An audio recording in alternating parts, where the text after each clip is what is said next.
आज हम फिर से अहोभाव से भरते हुए विज्ञान भैरव तंत्र की कुछ धारणाओं के बारे में चर्चा करेंगे। ये 4 धारणाएं हैं, चारों की चारों शाक्तोपाय के अंतर्गत आती हैं।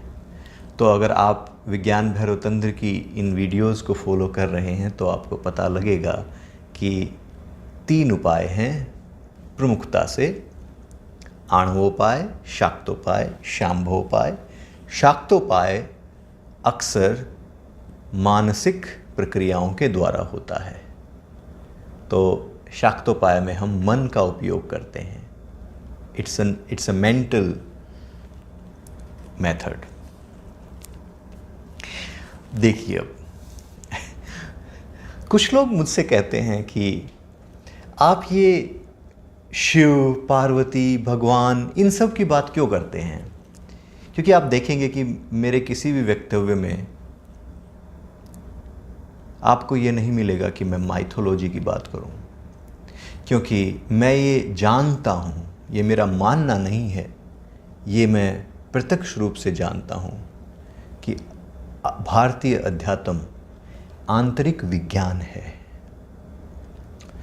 इसको माइथोलॉजी वो लोग बनाएंगे जो उस विज्ञान को समझ नहीं पाते हैं। जब आप विज्ञान को समझ जाते हैं तो वो माइथोलॉजी नहीं हो सकती है। For me it's a pure science. तो आज जो धारणाएं हैं वो बड़ी अद्भुत धारणाएं हैं।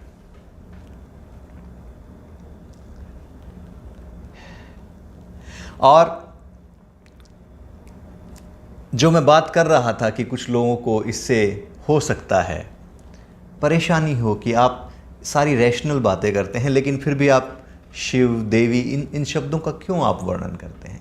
तो मेरा उत्तर सिर्फ इतना है कि मेरा पहली बात तो उनके प्रति श्रद्धा भाव है। इतना श्रद्धा भाव है कि मैं आपको एक्सप्रेस नहीं कर सकता हूं। दूसरी बात यह है कि आप जीवन के किस पक्ष को अध्यात्म के अंतर्गत नहीं लेंगे। कोई भी तो ऐसी चीज नहीं है जिसको विज्ञान भैरव तंत्र में शिव ने छोड़ा हो। जीवन के हर पक्ष को टच किया है, स्पर्श किया है। वो कहते हैं कि तुम अपनी सांसों को देखो तो तुम सत्य के दर्शन करते हो। तुम अपनी वाणी को देखो, किस प्रकार से वाणी कार्य करती है, तो तुम सत्य के दर्शन कर सकते हो। तुम अपने विचारों को देखो, विचारों को देखकर तुम सत्य के दर्शन कर सकते हो। तुम छूने से, सेक्स करने से सत्य के दर्शन कर सकते हो। तुम कुछ खाने से सत्य के दर्शन कर सकते हो, कुछ सूंघने से सत्य के दर्शन कर सकते हो, अपनी भीतरी ऊर्जाओं पर कार्य करने से सत्य के दर्शन कर सकते हो। तुम मात्र शक्तिपात से सत्य के दर्शन कर सकते हो। उन्होंने कोई एक भी तो पक्ष नहीं छोड़ा। तो फिर आप क्या कहेंगे? और निश्चित तौर पर यहाँ धर्म का कोई स्थान नहीं है, किसी रिलीजन का कोई स्थान नहीं।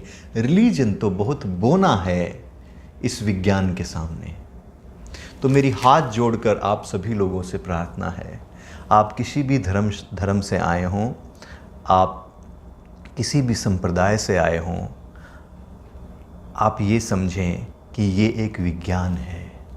एक वैज्ञानिक की तरह, एक रिसर्चर की तरह इन प्रक्रियाओं को करें और अपने भीतर जिन दिव्य पुरुषों ने इन तंत्रों की रचना की या इनको संभाल के रखा, उनके प्रति आपके भीतर आदर भाव, श्रद्धा भाव होना चाहिए। तो इन शब्दों के साथ हम आज की ध्यान प्रक्रिया को शुरू करेंगे। ओम नमः शिवाय।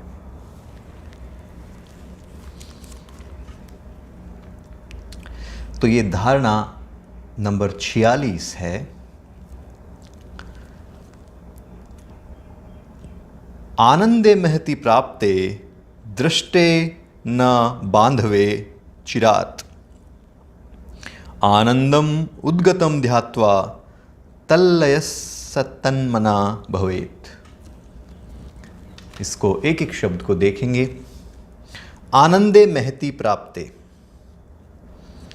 उस महती आनंद की प्राप्ति होती है दृष्टे व बांधवे चिरात्, जब आपकी दृष्टि किसी पुराने बंधु पर पड़ती है।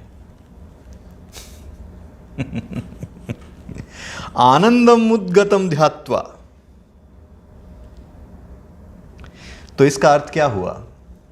जब किसी आप अपने पुराने बंधु से मिलते हैं, किसी पुराने सखा से मिलते हैं, कोई व्यक्ति आपको बस में, ट्रेन में, प्लेन में, यूरोप घूमते हुए, दिल्ली चांदनी चौक घूमते हुए कोई पुराना मित्र मिल जाए जिसकी आपने कल्पना भी ना की हो कि मुझे वो मिलेगा, और वो आपसे टकरा जाए, तो दृष्टे व बांधवे चिरात्, तो आपको क्या होता है? महती आनंद की प्राप्ति होती है।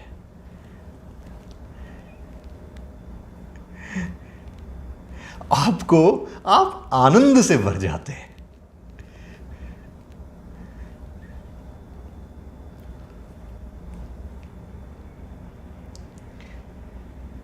कभी आपने ध्यान दिया कि आप आनंद से क्यों भरते हैं?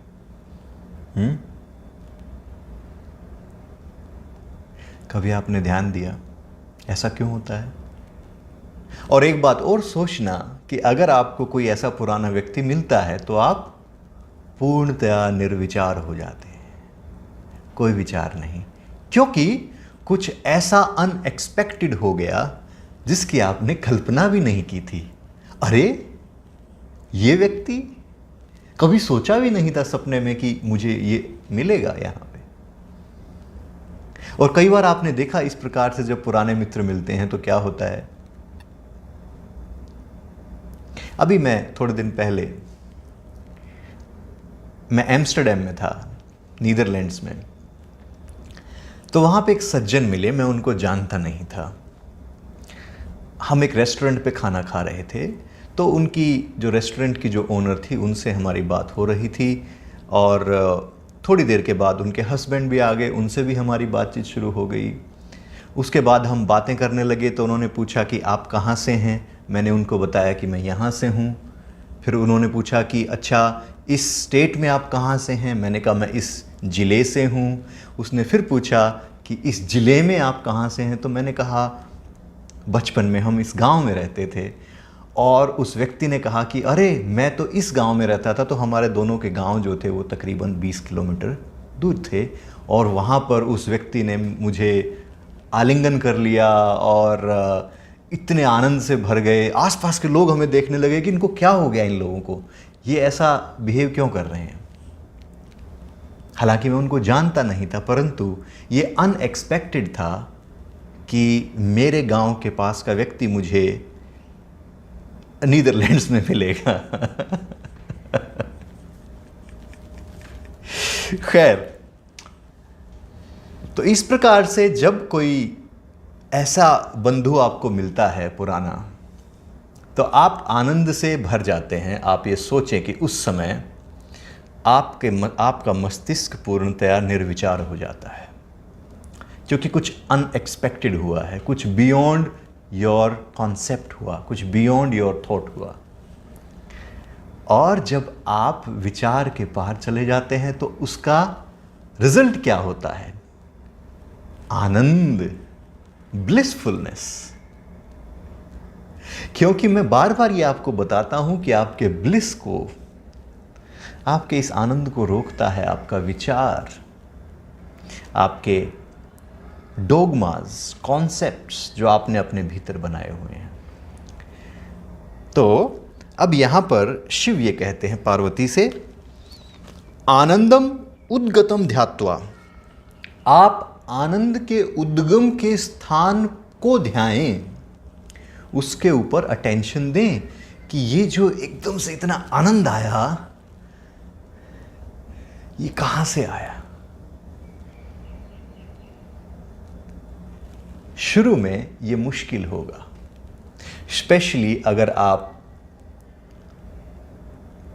अभी सात्विक भोजन नहीं करते, सात्विक विचारधारा में नहीं हैं, या आपके भीतर थोड़ी सी सूक्ष्मता अगर नहीं आई है, तो उस उद्गम स्थल को, आनंद के उद्गम स्थल तक पहुंचना थोड़ा सा मुश्किल होगा। तो क्या करें? उस आनंद में ठहर जाएं। तो स्टेप 1 क्या है? उस आनंद में ठहर जाएं। जस्ट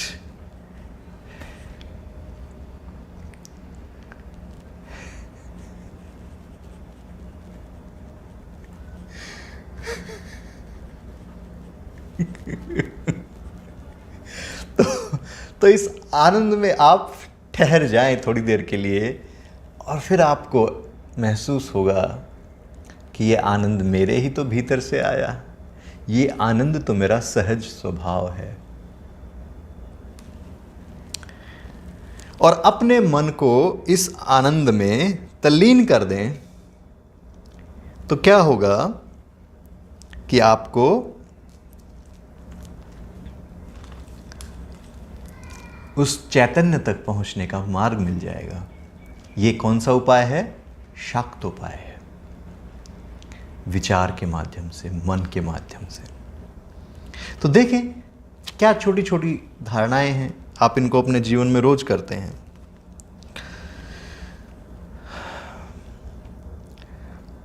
अगली जो धारणा है, 47वीं धारणा, श्लोक नंबर 72।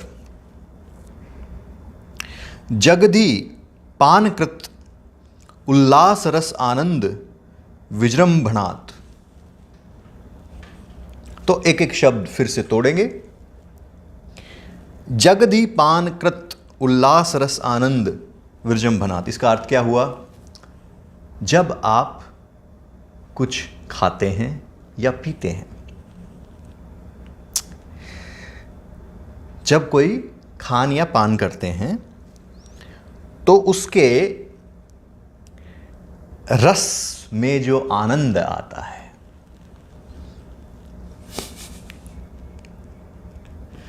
भावये उद्भरित अवस्थाम महानंद अस्ततो भवेत। उस रस में डूब जाएं, उस आनंद में डूब जाएं। जैसे आपने कुछ टेस्ट किया,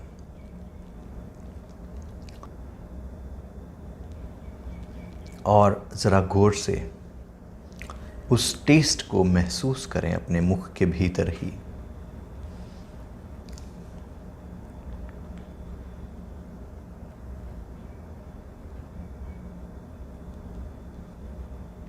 और फिर उस रस से जो आनंद की प्राप्ति होती है, उस आनंद की प्राप्ति में डूब जाएं, तो उससे भी आप उस उद्भरित अवस्था तक, भावये उद्भरित अवस्थाम महानंद अस्ततो भवेत, आपको महानंद की प्राप्ति हो सकती है।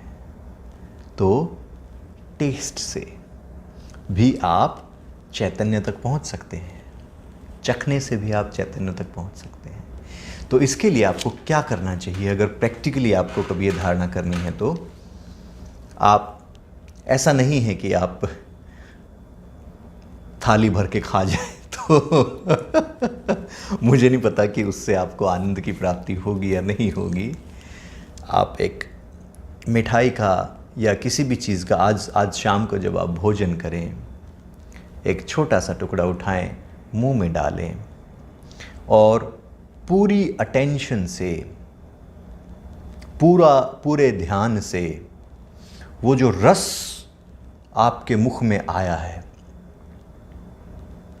उस रस में डूब जाएं।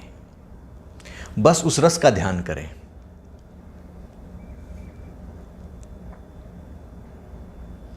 बस उस रस में डूबे रहें। होगा क्या? जब आप उस रस में डूब जाएंगे, फिर से आप निर्विचार हो जाएंगे। फिर से आप निर्विचार हो जाएंगे, तो फिर से भीतर से आनंद का झरना फूट पड़ेगा। मैं ये नहीं कहूँगा कि आनंद का झरना फूट पड़ेगा, क्योंकि वो झरना तो चलता ही रहता है, निरंतर बहता है। आप उस झरने से जुड़ जाएंगे, ये होगा। तो चखने मात्र से आप आनंद को प्राप्त हो सकते हैं। देखिए कितना आसान है। अद्भुत। गीतादि विषयास्वाद सम सौख्यक आत्मन, गीत आदि विषय का स्वाद करने से भी आत्मन उस गीत आदि यानी कि किसी संगीत का स्वाद करने से। तो अभी संगीत का स्वाद का अर्थ क्या होगा? कोई मेलोडियस गाना चल रहा है। अब आप कहेंगे कि मुझे तो गाना पसंद ही नहीं है। बिल्कुल, बहुत सारे लोग ऐसे होंगे जिनको संगीत पसंद नहीं है, मधुर नहीं लगता है, शोर लगता है। तो उनके लिए 111 ध्यान विधियां हैं, वो इसको इग्नोर करें, कोई बात नहीं, इसको छोड़ दें। परंतु यदि आपको संगीत बहुत पसंद है तो ये धारणा आपके लिए कार्य कर सकती है।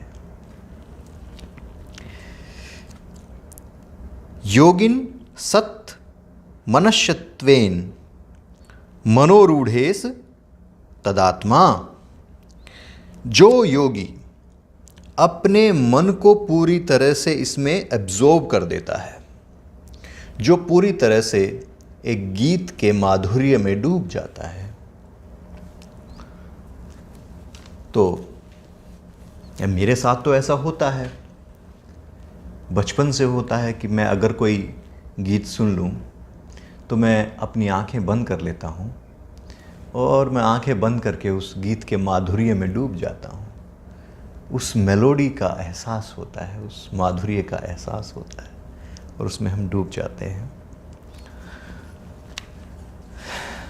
तो ऐसा करने से आप मनारूढ़ हो जाते हैं, आप मन पर आरूढ़ हो जाते हैं। तो उद्देश्य क्या है? शाक्तोपाय की सभी ध्यान प्रक्रियाओं का उद्देश्य क्या है? निर्विचार अवस्था को पाना। जब भी आपका मन करे निर्विचार हो जाना। कभी आप करके देखें, एक छोटा सा भजन ले लें, एक मुखड़ा ले लें, उसको बार बार अपने मन में दोहराएं।